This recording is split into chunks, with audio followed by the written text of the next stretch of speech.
Exercise చూపిస్తున్నాను. ఈ తుంటి మీకు హిప్ ఓపెనింగ్కు గమనించండి. జస్ట్ మీ తుంటి కండరాలు ఎముకల ఓపెనింగ్ వల్ల అక్కడున్న ఇబ్బందులు తొలగిపోతాయి. మీకు జస్ట్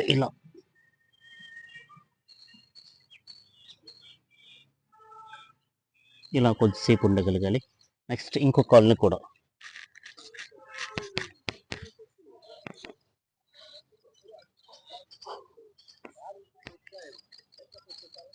ఇలా ఉండగలగాలి. మీ తుంటి కండరాలు ఎముకలు మీ అధీనంలోకి వస్తాయి. ఫ్లెక్సిబిలిటీ పెరుగుతుంది.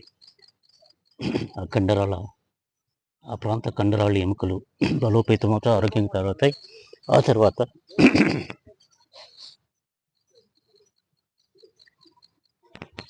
ఇలా దీన్ని కపోతాసనం కూడా అంటారు. ఈ తుంటి కండరాలు ఇక్కడున్న ఎముకలు జాయింట్స్ ఫ్లెక్సిబిలిటీ పెరుగుతుంది.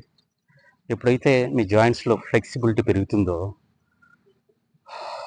ఆ ప్రాంత కండరాలు నరాలు చురుకుగా ఉండి మీ దేహం యాక్టివ్గా ఉంటుంది. రోగనిరోధక శక్తి పెరుగుతుంది.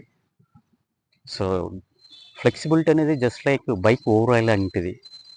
మొరాయించిన బైక్ని ఓవరాయిలింగ్ చేస్తే ఎలా స్మూత్గా నడుస్తుందో మీ దేహాన్ని ఫ్లెక్సిబుల్గా ఉంచుకోగలిగితే మీరంతా బైక్ లాగా స్పీడ్గా వెళ్ళగలరు. ఆరోగ్యంగా